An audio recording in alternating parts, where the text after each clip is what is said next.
आज का जो वीडियो है उन बच्चों के लिए यूज़फुल रहने वाला है जो चाहे सेकंड ग्रेड हो, फर्स्ट ग्रेड हो, थर्ड ग्रेड हो, अदरवाइज कोई भी कंपटीशन है उसकी तैयारी कर रहा हो। ये कॉमन टॉपिक है जो क्या कि हर कंपटीशन के अंतर्गत पूछे जाते हैं, जिसमें अपन क्या करते हैं कि अनुच्छेद अपन को याद रखने में क्या कि दिक्कत होती है कि और आजकल क्वेश्चन पूछे जाते हैं वो अनुच्छेद में से ही पूछे जाते हैं। जैसे अनुच्छेद में के अंदर केक है गए ऐसे पूछ लिया जाए, तो फिर क्या है कि अपन को उसको कैसे याद करने में दिक्कत भी होती है। लेकिन अपन उसको क्या है कि एक सिस्टम से पढ़ेंगे जिसमें क्या है कि अपन क्या करेंगे वो याद करने में अपन को क्या है कि आसानी रहे। तो अपन एक कॉमन टॉपिक लेके आई हूँ जो क्या है कि हर एग्ज़ाम है उसमें क्या है कि उसमें से क्वेश्चन पूछे ही जाते हैं। जैसे है कॉमन टॉपिक है संसद है, ये है संसद। संसद है जो क्या है कि भाग 5 है, अनुच्छेद 52 से 151 तक है। संसद कहाँ से कहाँ तक है? अनुच्छेद 52 से 151 तक। इसे कहते हैं केंद्र या संघ कहा जाता है। भाग 5 है, भाग 5 है और ये क्या है कि अध्याय 2 है। अध्याय कौन सा है उसके अंतर्गत? 2 है। उसके अंतर्गत देखो अनुच्छेद 79 से 122 तक क्या है कि व्यवस्थापिका संसद है। उसमें 179 से लेकर 122 तक क्या होती है? व्यवस्थापिका संसद होती हैं। फिर इसमें देखो 79 अनुच्छेद 79 है। जैसे 79 से लेकर 122 तक क्या है कि व्यवस्थापिका है, व्यवस्थापिका कहो या संसद कहो उसको। फिर 79 है, 79 में क्या है कि संघ के लिए एक संसद होगी जो क्या है कि राष्ट्रपति तथा 2 सदनों से मिलकर बनेगी। संघ है, संसद किससे मिलकर बनती है? संघ के लिए एक संसद होगी जो क्या कि एक राष्ट्रपति और 2 सदन से मिलकर बनेगी। 2 सदन कौन से? राज्यसभा और लोकसभा। जैसे संसद है उसके क्या है कि जो कि सदन है, सदन तो होते हैं, सदन कितने होते हैं? 2 होते हैं। और संसद के जो अंग हैं वो अंग कितने होते हैं? अंग में 3 होता है, राष्ट्रपति, राज्यसभा और लोकसभा। ये क्या है कि 3 अंग होते हैं। ऐसे भी क्वेश्चन पूछ सकते हैं कि जो संसद है उसके अंग कितने हैं? अंग तो है 3। और संसद के जो सदन है, सदन कितने हैं? सदन 2 है, राज्यसभा और लोकसभा। संसद के सदन राज्यसभा जिसका उल्लेख इसमें किया गया अनुच्छेद 80 के अंतर्गत किया गया है, राज्यसभा का। और लोकसभा है, लोकसभा का उल्लेख किया गया अनुच्छेद 81 के अंतर्गत। राज्यसभा और लोकसभा ये है संसद के दो क्या है कि 2 सदन है। और संसद के अंग कितने होते हैं? अंग होते हैं 3। ऐसे ही अब आगे देखिए, जैसे कि अपन पहले पढ़ते हैं राज्यसभा के बारे में। राज्यसभा क्या है और इसका निर्वाचन कैसे होता है, और उसके बारे में अपने क्या की कंप्लीट जानकारी लेंगे। राज्यसभा, राज्यसभा को क्या कहते हैं कि अपन उच्च सदन, द्वितीय सदन, स्थायी सदन और राज्य सदन कहा जाता है। किसको? राज्यसभा को। राज्य सदन क्या है कि उच्च सदन है, ये क्या है कि द्वितीय सदन है, और साथ ही साथ क्या है कि ये स्थायी सदन है। इसका गठन है कौन से अनुच्छेद के अंतर्गत है? अनुच्छेद 80 के अंतर्गत है। फिर है कि इसका निर्वाचन है, इसमें क्या है कि कितने सदस्य होते हैं? उसमें अधिकतम सदस्य संख्या और जैसे निर्वाचित सदस्य और मनोनीत 2 प्रकार के सदस्य होते हैं इसके अंतर्गत। अधिकतम सदस्य संख्या कितनी? निर्वाचित सदस्य हैं उनकी संख्या कितनी होगी?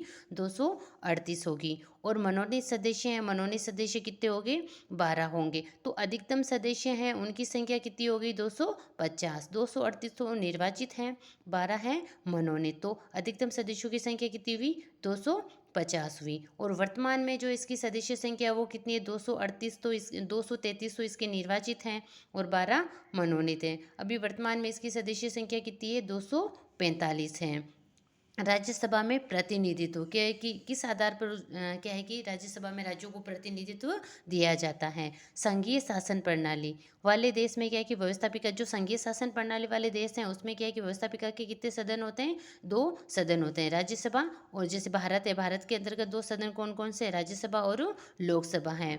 तो प्रथम सदन जनता का प्रतिनिधित्व करता है, प्रथम सदन है वो क्या है कि जनता का प्रतिनिधित्व करता है, जबकि द्वितीय सदन है वो किसका प्रतिनिधित्व करता है? राज्यों का प्रतिनिधित्व करते हैं। अपने यहाँ प्रथम सदन कौन सा है? लोकसभा है। और जो राज्यसभा वो द्वितीय सदन, उच्च सदन और स्थायी सदन है। संघीय शासन प्रणाली वाले देशों में क्या है कि व्यवस्थापिका के द्वितीय सदन में प्रतिनिधित्व के क्या कि 2 सिद्धांत का अनुसरण किया गया है। जो संघीय शासन प्रणाली वाले देश हैं उसमें व्यवस्थापिका में द्वितीय सदन में प्रतिनिधित्व है, उसके 2 सिद्धांतों का अनुसरण किया जाता है। जैसे राज्यों का प्रतिनिधित्व, पहला है राज्यों का प्रतिनिधित्व। संघीय प्रणाली वाले देशों में क्या है कि व्यवस्थापिका के द्वितीय सदन में राज्यों का प्रतिनिधित्व प्रदान किया जाता है। भारत में भी राज्यसभा में इस सिद्धांत का अनुसरण किया गया है। राज्यों का प्रतिनिधित्व, संघीय प्रणाली वाले देश है उसमें क्या है कि व्यवस्थापिका का द्वितीय सदन है, उसमें राज्यों का प्रतिनिधित्व प्रदान, राज्य है उनको क्या है कि प्रतिनिधित्व प्रदान किया जाता है। और भारत में भी राज्यसभा में इस सिद्धांत का अनुसरण किया जाता है। फिर है इसके अंतर्गत देखो समान प्रतिनिधित्व। संघीय शासन प्रणाली वाले देश है उसमें द्वितीय सदन में क्या है कि समानता के आधार पर प्रतिनिधित्व दिया जाता है, अर्थात क्षेत्रफल या जनसंख्या के आधार पर छोटे तथा बड़े सभी राज्यों को समान सीटें प्रदान की जाती है। यानी मतलब क्षेत्रफल के आधार, चाहे क्षेत्रफल उसका कितना ही हो, उसकी जनसंख्या कितनी भी हो, उसको क्या है कि समान प्रतिनिधित्व दिया जाता है। जैसे अमेरिका की सीनेट है उसमें प्रत्येक राज्य को क्या है कि 2-2 सीटें दी गई है, लेकिन भारत में इस प्रणाली को नहीं अपनाया गया है। भारत में राज्यसभा में क्या है कि प्रतिनिधित्व के इस सिद्धांत का अनुसरण नहीं किया गया है। भारत में राज्यों में क्या है कि राज्यसभा में राज्यों को जनसंख्या के आधार पर असमान प्रतिनिधित्व प्रदान किया गया है। असमान पर जनसंख्या के आधार पर असमान प्रतिनिधित्व कैसे, जैसे कि जितनी जनसंख्या होगी एक पहले एक एरिया बना दिया कि इतनी जनसंख्या पर एक प्रतिनिधि होगा। उसके अनुसार क्या है कि अलग अलग जनसंख्या के आधार पर उनको क्या है कि असमान प्रतिनिधित्व प्रदान किया गया है। फिर है राज्यसभा की सीटें। राज्यसभा में जो सीटें हैं उसका क्या है कि उल्लेख कहाँ किया गया है। राज्यसभा की सीटें, चौथी अनुसूची, जो राज्यसभा की सीटें अनुसूची है कितनी, अपनी 12 अनुसूचियां हैं, उसमें जो चौथी अनुसूची है उसमें क्या है कि राज्यसभा की सीटों का उल्लेख किया गया है। किसी राज्य की प्रारंभिक क्या है कि 50 लाख की जनसंख्या में, जो प्रारंभ की 50 लाख की जनसंख्या है उस जनसंख्या में, प्रारंभ की 50 लाख की जनसंख्या के अंतर्गत है में जैसे कि इसमें है प्रारंभ में जो 50 लाख की जनसंख्या होगी उसमें प्रति 10 लाख की जनसंख्या होगी ना, उस जनसंख्या पर क्या है कि एक सदस्य का प्रावधान किया गया है। मतलब किसी राज्य की अगर जनसंख्या 50 लाख है तो उस 50 लाख में क्या है कि 10 लाख की जनसंख्या पर एक प्रतिनिधि होगा, तो 50 लाख है तो देख लो 5 प्रतिनिधि एक सदस्य का प्रावधान किया गया है। तथा 50 लाख से ऊपर, अगर 50 लाख से ऊपर है जनसंख्या तो क्या है कि 20 लाख पर एक सदस्य का प्रावधान किया गया है। मतलब ये है कि 50 लाख की जनसंख्या होगी तब तक वो क्या है कि 10 लाख पर एक सदस्य होगा। अगर उसकी राज्य की जनसंख्या 50 लाख से ज़्यादा हो गई है, तो 50 लाख की ज़्यादा हो गई है तो उसमें क्या है कि 20 लाख पर एक प्रतिनिधि चुना जाएगा। तो इस प्रकार है राज्य सभा है उसमें क्या है कि समान प्रतिनिधित्व नहीं अपना के उसमें क्या है कि क्षेत्रफल या जनसंख्या के आधार पर असमान प्रतिनिधित्व को अपनाया गया है। राज्यसभा के अंतर्गत असमान प्रतिनिधित्व को अपनाया गया है। अब है कि राज्यसभा है उसमें अलग अलग राज्य हैं, उनमें क्या कि सीटें कितनी कितनी है, तो उसमें सीटों का क्या कि वर्गीकरण, जैसे कि उत्तर प्रदेश है, उत्तर प्रदेश में राज्यसभा में सीटें कितनी हैं 31 है। महाराष्ट्र है उसमें 19 है, तमिलनाडु में 18 है, बिहार और पश्चिम बंगाल में 16-16 है, कर्नाटक में 12 है, आंध्र प्रदेश, गुजरात और मध्य प्रदेश में कितनी है 11-11 है, राजस्थान और उड़ीसा है उसमें कितनी है 10-10, केरल में है 9, पंजाब, असम, तेलंगाना और इसमें कितनी है 7-7 है, झारखंड में 6 है, हरियाणा छत्तीसगढ़ में 5-5 है, जम्मू कश्मीर है उसमें 4, उत्तराखंड और हिमाचल प्रदेश और दिल्ली के अंतर्गत 3-3 है, अरुणाचल प्रदेश है, नागालैंड, मणिपुर, मिजोरम, त्रिपुरा, मेघालय, गोवा, पांडिचेरी, सिक्किम, इसके अंतर्गत क्या है कि एक सदस्य संख्या है। सारों की अपन को जो है सदस्य संख्या तो याद नहीं, लेकिन उनकी जाएगी क्रम से 5 की पूछ ले, क्रम से जैसे राजस्थान है उसकी तो अपन को याद ही रखना है, राजस्थान में राज्यसभा की सीटें कितनी है 10 हैं, लेकिन क्रम से पूछ ले जैसे कि किन में 4-5 राज्यों का अगर पूछ लिया जाए तो उसको अपन क्या है कि क्रम से 5 की है जो ज़्यादा है राज्यसभा सीटें उनको अपन याद रख सकते हैं। पहला पहला अक्षर याद कर लो आप, तब बिम, उम बिम, तमिम, जैसे उत्तर प्रदेश, महाराष्ट्र और तमिलनाडु, बिहार और पश्चिम बंगाल, तो इनकी क्या है कि जैसे कि 4 की या 5 की याद कर लो, बिम से आप याद रख सकते हो कि क्रम से कैसे कि आप जैसे कि एक बार पढ़ लिया 2 बार पढ़ लिया तो आपको ये याद हो जाएगा। फिर इनकी सीटें याद रख लो, 31 है, पहले 31 फिर घट के 19, 31 है, 19 है, 18 है, फिर 16-16 है, तो ये सीटें भी याद हो जाएगी। और राजस्थान की अपन को क्या है कि सीटें याद रखनी है, राज्यसभा के अंतर्गत राजस्थान की सीटें हैं 10। फिर है निर्वाचन मंडल, अनुच्छेद है 80। राज्यसभा के सदस्यों का चुनाव क्या है कि राज्यसभा के जो सदस्य हैं उनका चुनाव कैसे होता है, अप्रत्यक्ष रूप से होता है। राज्यसभा के सदस्यों का चुनाव किस प्रकार होता है, अप्रत्यक्ष रूप से होता है। इनका चुनाव क्या है कि प्रत्यक्ष रूप से नहीं होता है।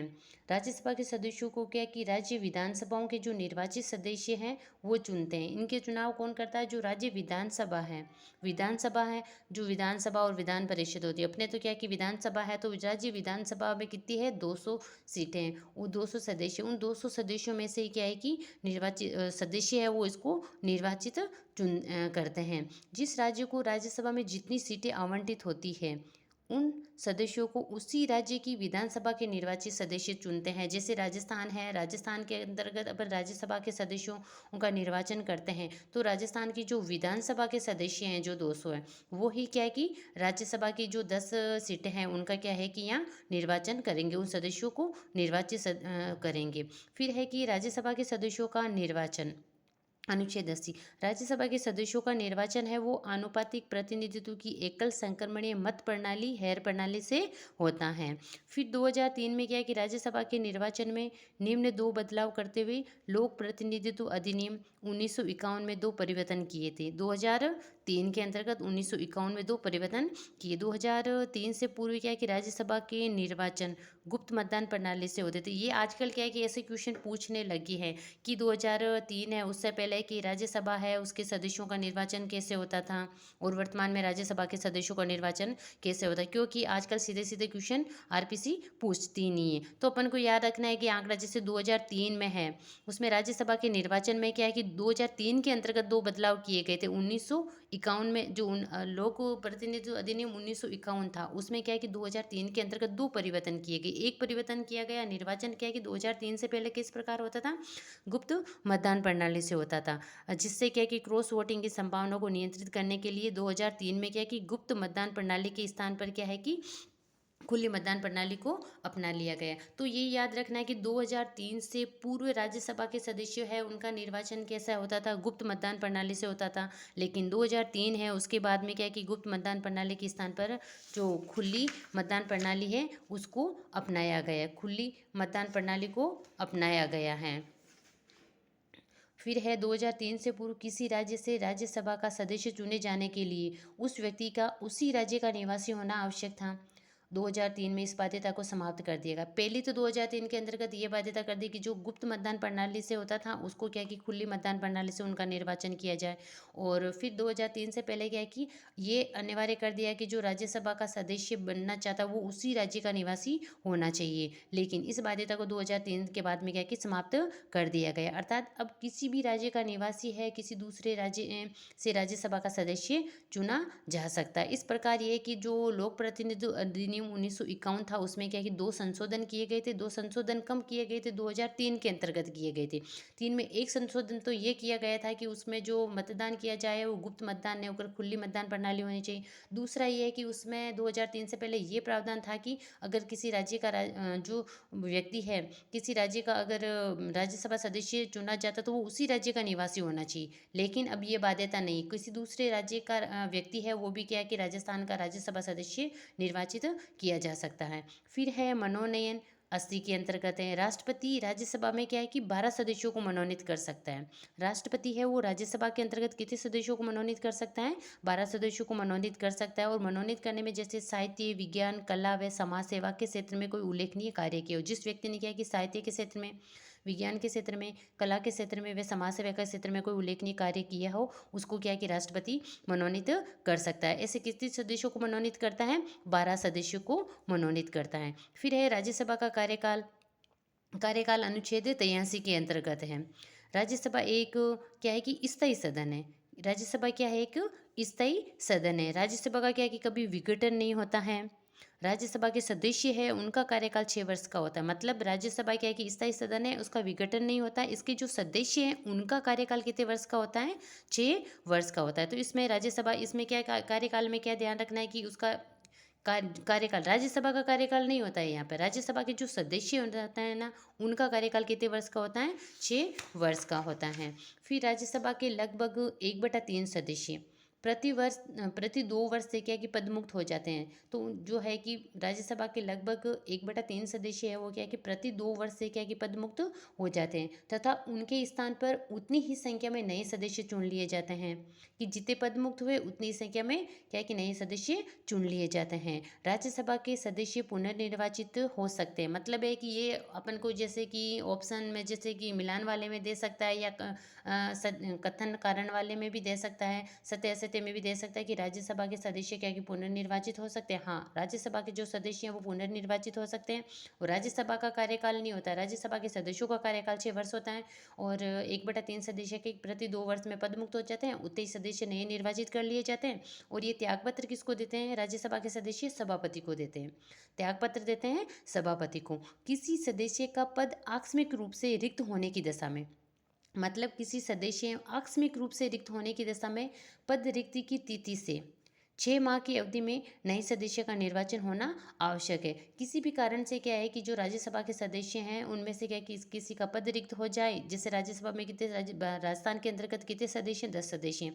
10 सदस्य में से कोई भी एक पद रिक्त हो जाए तो क्या है कि 6 माह की अवधि में नए सदस्य का निर्वाचन होना आवश्यक है। इस प्रकार से जो नवनिर्वाचित सदस्य है वो शेष कार्यकाल के लिए पद ग्रहण करते हैं। मतलब है कि जिसने वो पद रिक्त हुआ है उसका कार्यकाल कितना बचा है, उसका शेष कार्यकाल के लिए ही पद ग्रहण करेगा।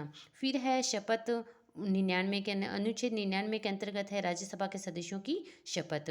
संसद के सदस्य क्या कि राष्ट्रपति अथवा उसके द्वारा निर्धारित व्यक्ति के समक्ष क्या है कि शपथ ग्रहण करते हैं। जो संसद के सदस्य है वो क्या है कि राष्ट्रपति अथवा उसके द्वारा निर्धारित, यानी राष्ट्रपति के द्वारा निर्धारित व्यक्ति के समक्ष शपथ ग्रहण करते हैं। राज्यसभा के सदस्यों को क्या है कि शपथ दिलाने हेतु, कि राज्यसभा के सदस्य उनको शपथ कौन दिलाएगा, इसके लिए राष्ट्रपति ने क्या है कि राज्यसभा के सभापति को निर्वाचित कर दिया है। तो इस मत का मतलब है राज्यसभा के जो सदस्य हैं वो क्या है कि सभापति के समक्ष क्या है कि शपथ लेंगे। ये किसने कि निर्धारित किया? राष्ट्रपति ने निर्धारित किया है कि राज्यसभा के जो सदस्य हैं वो राज्यसभा के जो सभापति होगा उसके समक्ष शपथ लेंगे। फिर है कि पदाधिकारी, राज्यसभा है उसके अंतर्गत पदाधिकारी कितने? 79 और 92, अनुच्छेद 79 और 92, 89 और 92 के अंतर्गत पदाधिकारियों का उल्लेख है। पदाधिकारी कितने होंगे? 2 पदाधिकारी होंगे इसके अंतर्गत। कितने पदाधिकारी होंगे? 2 पदाधिकारी। एक तो है सभापति और एक है उप सभापति। पहला है सभापति। उपराष्ट्रपति राज्यसभा का क्या है कि पदेन सभापति होता है, मतलब पदेन यानी जो किसी पद पर था उस पद पर होने के कारण उसे राज्यसभा का सभापति बनाया गया, लेकिन क्योंकि ये उपराष्ट्रपति है, जो उपराष्ट्रपति होगा वही राज्यसभा का क्या है कि सभापति होगा, मतलब पदेन, उससे कहा जाता है पदेन। जो राज्यसभा का है, जो कोई उपराष्ट्रपति होगा वो ही राज्यसभा का क्या होगा? सभापति होगा। तो ये है पदेन। राज्यसभा का सभापति राज्यसभा का सदस्य नहीं होता, मतलब ये भी पूछा जा सकता है कि क्या ये राज्यसभा का जो सभापति है वो राज्यसभा का सदस्य होगा? वो राज्यसभा का सदस्य नहीं होगा। और सभापति का निर्वाचन, सभापति का निर्वाचन क्या है सभापति का चुनाव संसद है उसके दोनों सदनों के सभी सदस्य आनुपातिक प्रतिनिधित्व की एकल संक्रमणीय मत प्रणाली से करते हैं। मतलब सभापति है उसका निर्वाचन कौन करेंगे? सभापति का निर्वाचन संसद के दोनों सदनों के सभी सदस्य, दोनों सदन मतलब राज्यसभा और लोकसभा के सभी सदस्य क्या है कि आनुपातिक प्रतिनिधित्व की एकल संक्रमणीय मत प्रणाली से क्या है कि उसका निर्वाचन करेंगे। किसका निर्वाचन करेंगे? सभापति का निर्वाचन करेंगे। सभापति कौन होगा? जो उपराष्ट्रपति होगा वो ही राज्यसभा का क्या होगा? सभापति होगा। सभापति है उसका कार्यकाल क्या है कि 5 वर्ष का है, क्योंकि उपराष्ट्रपति का कार्यकाल 5 वर्ष का है। इस अवधि से पूर्व भी वह क्या है कि अपना त्यागपत्र राष्ट्रपति को संबोधित कर छोड़ सकता है। मतलब राज्यसभा का सभापति है वो 5 वर्ष से पूर्व भी त्यागपत्र किसको संबोधित करके देगा? राष्ट्रपति को संबोधित करके पद छोड़ सकता है। सभापति को पद से हटाना, अगर सभापति मतलब उपराष्ट्रपति है वही सभापति है उसको पद से हटाना है तो सभापति को पद से हटाने का प्रस्ताव क्या है कि 14 दिन पूर्व सूचना के आधार पर 14 दिन पूर्व सूचना के आधार केवल राज्यसभा में ही लाया जा सकता है। क्योंकि सभापति है उसको हटाने का प्रस्ताव लाना है तो 14 दिन पूर्व सूचना देनी होगी और उसके आधार पर केवल राज्यसभा में ही लाया जा सकता है। राज्यसभा द्वारा इस प्रस्ताव को अपनी तत्कालिक कुल सदस्य संख्या, मतलब तात्कालिक उसी समय जो सदस्य संख्या है उसके बहुमत से पारित कर दिए जाने के बाद यदि लोकसभा भी इस प्रस्ताव को साधारण बहुमत से पारित कर दे तो सभापति पद से हट जाएगा, क्योंकि तात्कालिक जो राज्यसभा की सदस्य संख्या है, उसके बहुमत से पारित करना होगा राज्यसभा के अंतर्गत। तो फिर लोकसभा क्या है कि इसे साधारण बहुमत से ही पारित कर दे तो फिर सभापति पद से हट जाएगा। राज्यसभा के जो सभापति है उसके कार्य और शक्तियाँ क्या क्या हैं, वो देखो। एक तो करता है सदन की अध्यक्षता करता है, सदन है उसमें क्या क्या अनुशासन बनाए रखता है, सदस्यों को बोलने की अनुमति प्रदान करना, सदन के नियमों की व्याख्या करना, सदन में जो गणपूर्ति है उसको सुनिश्चित करना, सदन को स्थगित भी कर सकता है। कौन कर सकता है? राज्यसभा का सभापति।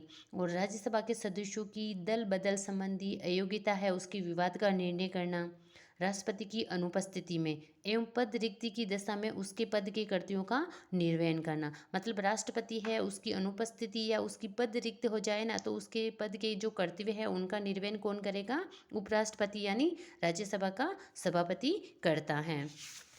फिर है राज्यसभा का उपसभापति। राज्यसभा के सदस्य अपने में से क्या किसी एक सदस्य को उपसभापति के रूप में चुन लेते हैं। जो राज्यसभा के सदस्य हैं, जैसे कि जो सभापति है, सभापति का निर्वाचन तो क्या है कि ये सदस्य नहीं करते, वो तो पदेन होता है। सभापति का पद क्या होता है? पदेन हो गया। जो उपराष्ट्रपति के पद पर होगा वही राज्यसभा का क्या है कि सभापति होगा। राज्यसभा के सदस्य अपने में से ही किसी सदस्य को उपसभापति के रूप में चुन लेते हैं। अपने सदस्य हैं, जो सदस्य हैं उनमें से क्या है कि उपसभापति के रूप में चुन लेते हैं। अर्थात उपसभापति राज्यसभा का सदस्य होता है। इसमें जैसे कथन कारण वाले में आ जाता है कि सभापति राज्यसभा का सदस्य होता है। कथन कौन सा सही है? उप सभापति राज्यसभा का सदस्य होता है। ऐसे कथन आएंगे तो उप सभापति तो राज्यसभा का सदस्य होता है, लेकिन सभापति है वो राज्यसभा का सदस्य नहीं होता है। उप सभापति का कार्यकाल निश्चित नहीं होता। जो उप सभापति है उसका कार्यकाल क्या है कि निश्चित नहीं होता। वे अपने उस कार्यकाल में राज्यसभा का सदस्य बने रहने तक पद पर बना रहता है। जैसे कि प्रति 1/3 सदस्य क्या है कि 2 वर्ष के बाद में क्या है कि त्यागपत्र देते हैं ना। जैसे उनका नए सदस्य निर्वाचित होते हैं, तो अगर वो उसका कार्यकाल 6 महीने का रहा है तो वह 6 महीने का उपसभापति होगा। इस प्रकार क्या है कि जब तक वो राज्यसभा का सदस्य बना रहता है तब तक वे क्या है कि उपसभापति रहता है। त्यागपत्र, ये जो उपसभापति है वो त्यागपत्र किसको देगा? सभापति को देगा। और सभापति त्यागपत्र किसको देता है? राष्ट्रपति को देता है। राज्यसभा के सदस्यों द्वारा सदन की तत्कालीन कुल सदस्य संख्या के बहुमत से प्रस्ताव पारित कर दिए जाने पर उसे पद से हटाया जा सकता है। मतलब राज्यसभा के सदस्यों द्वारा सदन की जो तत्कालिक कुल सदस्य संख्या है ना, तत्कालिक उसी समय जो सदस्य संख्या उसके बहुमत से प्रस्ताव पारित कर दिए जाने पर उसे क्या कि पद से हटाया जा सकता है। किसको? सभापति को। फिर है उपसभापति है, सभापति की अनुपस्थिति की दशा में सदन की अध्यक्षता कर सकता है। जो उपसभापति, अगर सभापति अनुपस्थित रहता है तो उस सदन की क्या है कि अध्यक्षता कर सकता है। फिर सभापति और उपसभापति अनुपस्थिति, जैसे सभापति भी अनुपस्थित हो और उपसभापति भी अनुपस्थित हो तो क्या है कि जो सदन है उसमें कार्यवाही किस प्रकार होगी, कार्य किस प्रकार संचालन किया जाएगा। तो उसमें क्या है कि सभापति व उपसभापति की अनुपस्थिति में, दोनों की अनुपस्थिति की दिशा में क्या है कि राज्यसभा द्वारा पूर्व में ही चयनित उपाध्यक्षों की सूची के पैनल में शामिल व्यक्ति क्रमशः सदन की अध्यक्षता करते हैं। क्योंकि उसमें क्या है कि एक पैनल बना दिया जाता है कि अगर सभापति उपसभापति अगर नहीं होंगे तो क्रमशः क्या है कि वो सदस्य उस सदन की अध्यक्षता कर सकता है। सभापति और उपसभापति की पद रिक्ति की दशा में, ये तो है उनकी अनुपस्थिति, और यहाँ से क्या है कि पद रिक्त हो जाए उनका, कि वो पद से ही हट जाएं, वो पद ही खाली हो जाएं। राज्यसभा के सभापति और उपसभापति का पद रिक्त होने की दशा में राष्ट्रपति द्वारा क्या है कि निर्धारित व्यक्ति सदन की अध्यक्षता करता है। जैसे कि सभापति है, उपसभापति है, अनुपस्थित रहते हो सकता है कि बीमारी की वजह से और कुछ उनके इमरजेंसी काम होने की वजह से वो क्या है कि उपस्थित नहीं हो सकते। तो क्या है कि जो राज्यसभा का में एक पैनल बना, उस पैनल में से जो सदस्य है वो क्या है कि इसकी अध्यक्षता करते हैं। लेकिन पद रिक्ति, जैसे कि उन्होंने त्याग पत्र दे दिया हो, चाहे उनकी मृत्यु हो गई हो, कुछ भी हो, अगर पद रिक्त हो जाए तो राष्ट्रपति है उसके द्वारा निर्धारित व्यक्ति सदन की अध्यक्षता करता है। राज्यसभा की अन्य दूसरी शक्तियाँ क्या? राज्यसभा की 249 में अनुच्छेद 249 है, उसमें यह कि यदि राज्यसभा अपने 2/3 बहुमत से प्रस्ताव पारित कर राज्य सूची के किसी विषय को राष्ट्रीय महत्व का घोषित कर दे तो उस विषय पर 1 वर्ष तक विधि निर्माण की शक्ति किसके पास होगी? संसद को हो जाएगी। जैसे अनुच्छेद 249 है, उसके अंतर्गत क्या है कि राज्यसभा अपने 2-3 सदस्यों से ये बहुमत कर दे कि ये अमुक विषय वो राज्य सूची का विषय है, लेकिन ये राष्ट्रीय महत्व का विषय है। तो वह है कि 1 वर्ष तक विधि निर्माण का कार्य किसके हाथ में आ जाएगा? संसद के हाथ में आ जाएगा। 312 है, यदि राज्यसभा अपने 2/3 बहुमत से प्रस्ताव पारित कर ये घोषित कर दे कि नई अखिल भारतीय सेवाओं का सृजन किया जाना राष्ट्रहित के लिए आवश्यक है, तो उसमें क्या है कि इस आधार पर क्या है कि संसद नई अखिल भारतीय सेवाओं का सृजन कर सकती है। तो इसमें देखो 249 के तो अंतर्गत है कि किसी महत्व को राज्य सूची के में जो विषय है उसको राष्ट्रीय महत्व का घोषित करना है, तो वह क्या है कि उस पर कार्य 1 वर्ष तक के लिए कार्य संसद करेगी। 312 के इसमें तो क्या है कि राष्ट्रीय महत्व का विषय 249 के अंतर्गत हो, और 312 है उसमें अखिल भारतीय सेवाओं का सृजन करना है। फिर उपराष्ट्रपति को क्या है कि पद से हटाने का प्रस्ताव, उपराष्ट्रपति है उसको पद से हटाने का प्रस्ताव केवल राज्यसभा में ही लाया जा सकता है। यदि आपातकाल को अनुमोदित करने से पूर्व लोकसभा है वो भंग हो जाए, तो केवल क्या है कि राज्यसभा के अनुमोदन से आपातकाल की अवधि को बढ़ाया अवधि है वो बढ़ जाती है। तो इस प्रकार उपराष्ट्रपति है उसको पद से हटाने का प्रस्ताव केवल राज्यसभा में ही लाया जाएगा नहीं, और इसका जो निर्वाचन जो इसको राष्ट्रपति का निर्वाचन करते हैं, निर्वाचन में क्या है कि राज्यसभा और लोकसभा दोनों ही सदस्यों के द्वारा क्या है कि इसका निर्वाचन किया जाता है, लेकिन इसको पद से हटाने का प्रस्ताव है वो केवल किसमें लिया जाएगा?